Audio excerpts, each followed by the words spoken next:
Olá, seja bem-vindo ao nosso canal do Instituto de Música Claritas Pulcre e hoje daremos início a uma série de formações sobre a harmonia tradicional e começamos por alguns pré-requisitos essenciais: os intervalos musicais, as escalas maiores e menores, os graus da escala e a classificação dos intervalos. Então vamos lá. Então, o primeiro ponto, o intervalo musical. Então, a unidade básica da harmonia é o intervalo musical. E o que vem a ser um intervalo? É basicamente a distância entre dois sons de alturas diferentes, ou seja, uma relação de altura entre um som e outro, mais grave ou mais agudo. Quando esses dois sons soam simultaneamente, temos um intervalo harmônico. E quando soam um após o outro, temos um intervalo melódico. Segundo ponto, as escalas e a oitava. Então, os sons usados para formar intervalos não são quaisquer sons, mas são sons organizados dentro de uma escala, ou seja, dentro de um sistema ordenado de alturas. A escala organiza os sons dentro da chamada oitava. E o que é a oitava? É a relação entre um som e outro com o dobro ou a metade da sua frequência. Por exemplo, um dó e outro dó mais agudo ou mais grave. Terceiro ponto, escala maior e escala menor.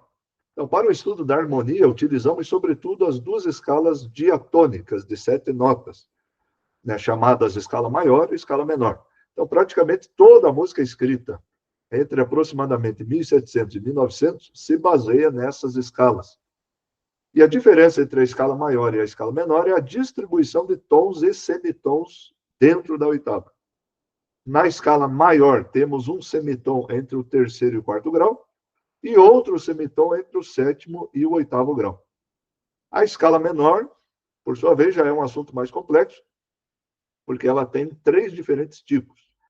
Temos a escala menor natural, a escala menor melódica e a escala menor harmônica. Se considerarmos a escala menor natural, veremos que os semitons se encontram entre o segundo e o terceiro graus e entre o quinto e o sexto. E por isso que são duas escalas diferentes. A posição dos semitons é diferente na escala maior e na escala menor. Agora vamos ver na prática, né? Eis a escala de Dó maior.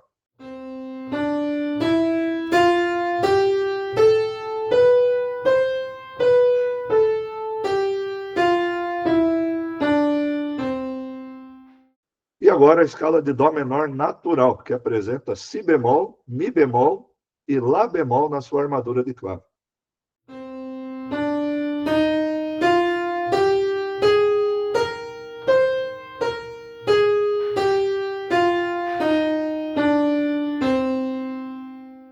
Se tocamos simplesmente a escala de Dó com essas 3 alterações, Si bemol, Mi bemol e Lá bemol, nós temos a escala de Dó menor natural. A escala de Dó menor harmônica terá como característica o 7º grau alterado ascendentemente. E para quê?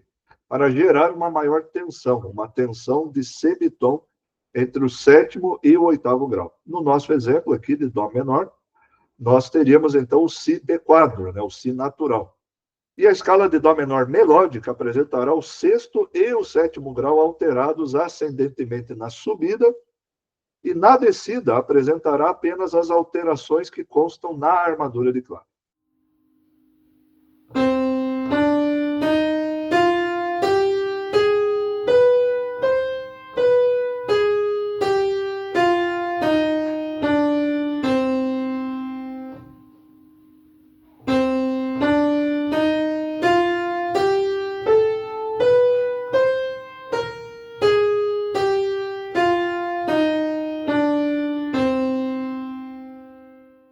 Quarto ponto, a escala cromática.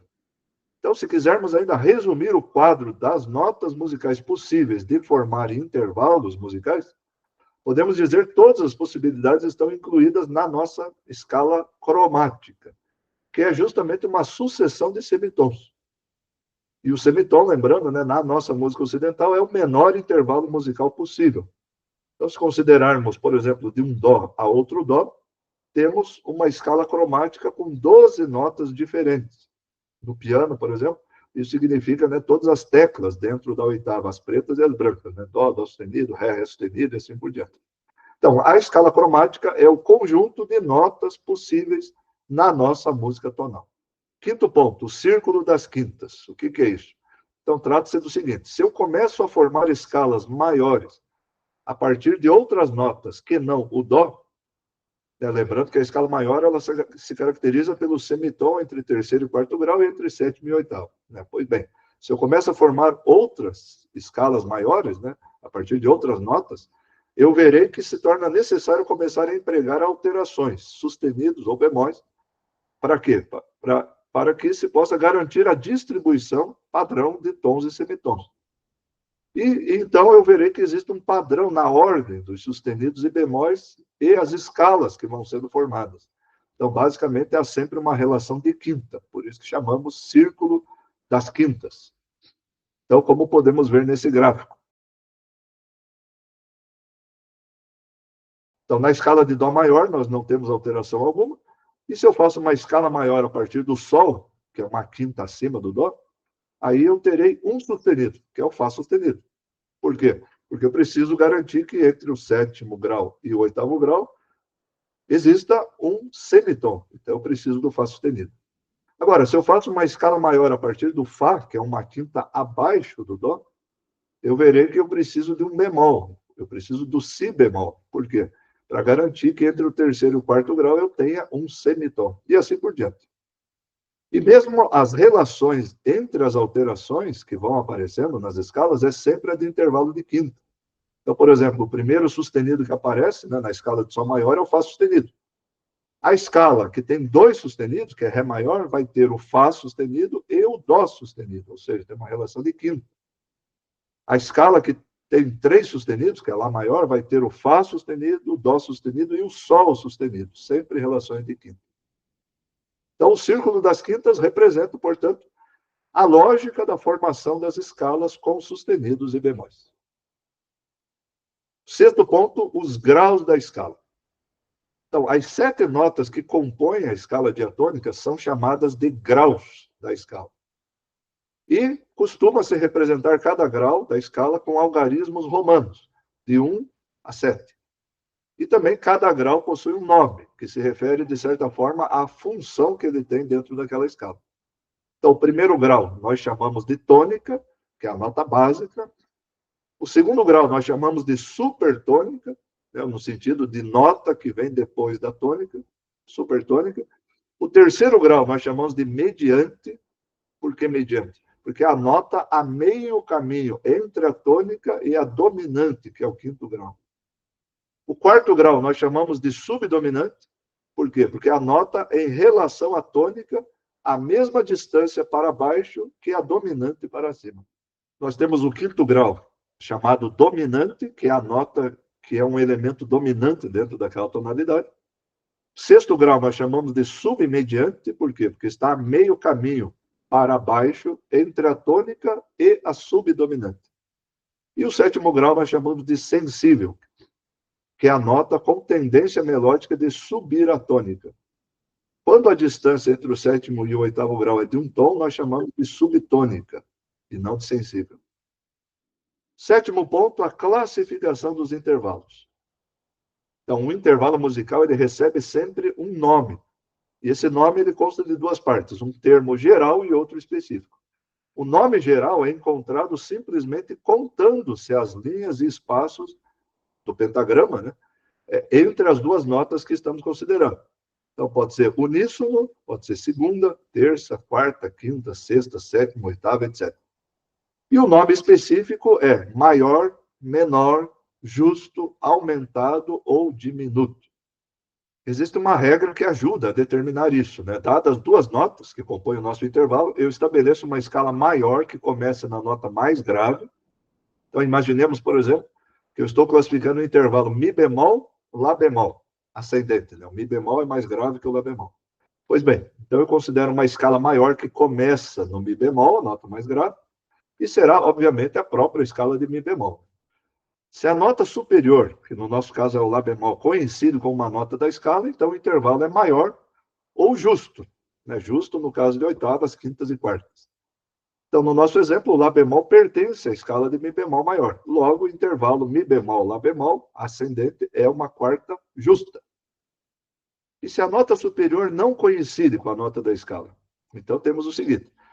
Se é um intervalo maior, se diminui um semitom, temos o intervalo menor. Se é um intervalo maior ou justo, se aumenta um semitom, temos o intervalo aumentado. E se é um intervalo menor ou justo, se diminui um semitom, temos o intervalo diminuto. Um exemplo, o intervalo entre Mi bemol e Dó, ascendente. Então, eu considero a escala de Mi bemol maior e eu vejo que o Dó natural faz parte dela. Então, eu tenho uma sexta maior. Mas se nesse meio intervalo o Dó fosse sustenido, né, qual seria o intervalo, então, entre Mi bemol e Dó sustenido? Então, nesse caso, nós teríamos um semitom a mais na sexta maior, que é Mi bemol, Dó natural. Então, teríamos uma sexta aumentada, certo? Oitavo ponto, os intervalos simples e compostos. Então, os intervalos também se classificam em simples quando estão dentro do limite da oitava, e compostos quando ultrapassam uma oitava. Nos intervalos compostos, eu posso nomeá-los contando sua distância normalmente, mesmo passando de uma oitava, por exemplo, nona, décima, 13ª, etc. Ou também eu posso, entre aspas, eliminar a oitava e nomear o intervalo pela distância que sobra. Por exemplo, posso chamar de uma terça composta, de uma quarta composta, etc. E o último tópico de hoje é a inversão de intervalos. O que é isso? Então, a inversão, ela resulta em intervalos complementares. Então, basicamente é o seguinte, eu pego um determinado intervalo e subo uma oitava na nota mais grave. Ou eu baixo uma oitava na nota mais aguda. Então, quando fazemos isso, nós vemos que os uníssonos geram uma oitava. As segundas geram sétimas. As terças geram sextas. E as quartas geram quintas e vice-versa. Né? Então, os intervalos maiores geram intervalos menores. Os aumentados geram diminutos. E os justos permanecem justos. Então, um exemplo. Uma sexta maior, se for invertida, gerará uma terça menor. E daí, dizemos que uma sexta maior e uma terça menor são intervalos complementares. Então, essa é uma primeira aula básica de introdução à harmonia propriamente dita, né? Um resumo rápido de alguns temas que costumamos estudar ainda na teoria musical básica, mas que são fundamentais para os próximos passos. Então, espero que tenha sido útil. Se você gostou do conteúdo, inscreva-se no canal, ative as notificações, compartilhe. E na próxima aula de harmonia vamos tratar da formação das tríades. Até lá.